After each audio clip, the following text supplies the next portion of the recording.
في تبات ونبات، صبيان وبنات بدموع وسكات، أموات بتودع أموات. ونكمل بعد الموت عادي، وبنضحك وبنرقص في العيد. إزاي كده ماشية الدنيا دي؟ عزيان ووراها التنجيد، وفي عز الدمع وفي عز القهر نتناقش بخصوص الدنيا، ونأجل بس الفرحة لشهر.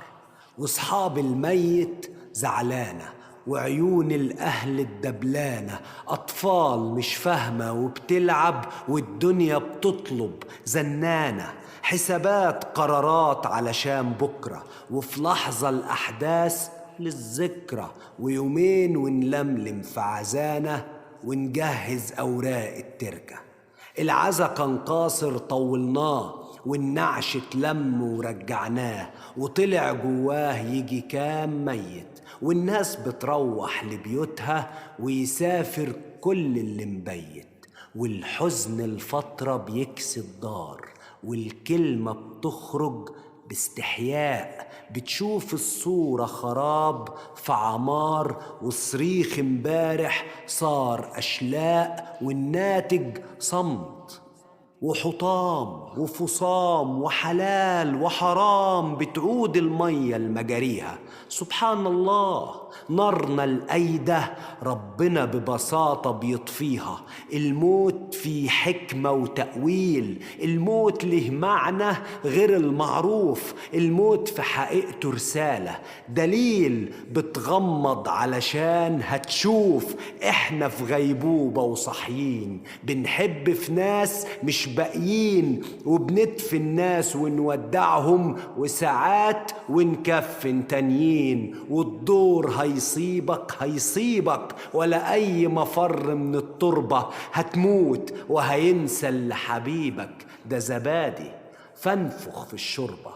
فكر واتمعن في الحكمة، هتطلع معنى ما تعرفهوش. يمكن هتموت تصبح نجمة. الموت إعجاز وما نفهمهوش، بس نحاول. فيه سر ومعنى ودلائل. يمكن مخلوق لأجل أتسائل، واوصل لمسبب لنهايتي، واوصل لنتيجة ورايح فين. أنا واثق إني أكيد رايح على فين، مش عارف ولا منين. هل مثلا يعني بنتخلق مش أول نزلة وقوقنا؟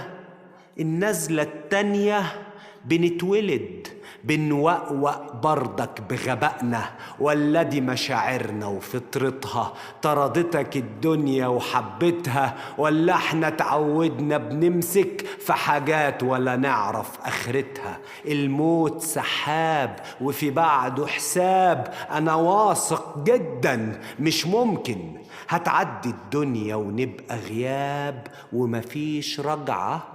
لا، فيه رجعة، وأكيد هنعود.